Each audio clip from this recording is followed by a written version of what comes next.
title of today's mini podcast is Turning the Page. Here's a memorable quote from St. Augustine, or as they say in Florida, St. Augustine. The world is a book, and those who do not travel read only a page. I'm sure that's a great marketing message for a travel agency, but I wonder if it has deeper implications. When we cover the same route day after day, I'm not sure that's traveling in the deepest sense. We're creatures of habit patterns, and if we examine them closely, we're going to find that we use a handful of them to move through our life. We don't push past the tried and true. That's not traveling, that's treadmilling. Our habit patterns get us to do the same things over and over again, whether we consciously want to or not. This keeps us covering the same territory day after day, and we arrive at the conclusion that branching out is only for other people. That's a mindset that will have you read the same page over and over again. How do we travel past what's holding us in place? Noticing. Notice that you're the cause of your own inertia. Notice that you're no different than a rat running a maze to find the same old moldy cheese. The time to notice is when you're in the middle of the pattern you're about to execute for the zillionth time. Noticing is an art, and it's also a science. The art is picking the precise time to notice, and the science is the measurable change that will take place. Reminds me of one of my favorite stories. I grew up in Philadelphia, Pennsylvania, and like many people around the country, Philadelphians have a unique pattern of speech.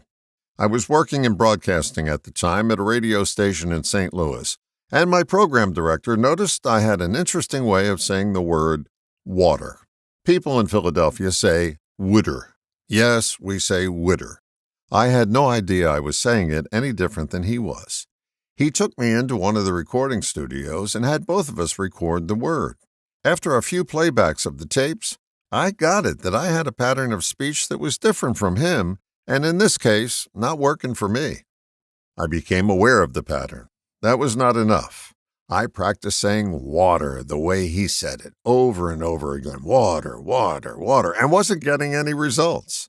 When I got into my unguarded conversational mode, the pronunciation of wooder would just come out. I was frustrated. I wanted to sound less regional and more professional, but my strategy was not working.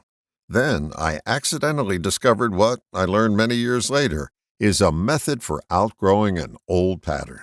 The change began when I became aware of the speech pattern while it was happening. I remember saying something like, "It's pretty hot out there today. Make sure to drink plenty of water." I caught myself running the pattern and interrupted it in midstream. From that point forward, every time I started to say wooder, I would interrupt myself and say water. It didn't take too long for the complete change to take place. By the way, the only time I ever say wooder now is to tell this story.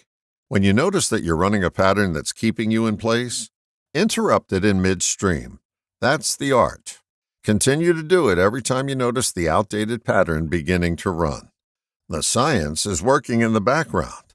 It seems like magic, but it is science. You begin the process of updating an old pattern by interrupting it and allowing your mind to come up with a new pattern. In my case, I knew what the desired new pattern was. But it's not necessary to know the new pattern. Trust that your mind will create a beneficial new one to take the old one's place. That's the science. So if you're traveling in circles, it's time to start noticing and interrupting. This strategy will help you turn the page. All the best, John.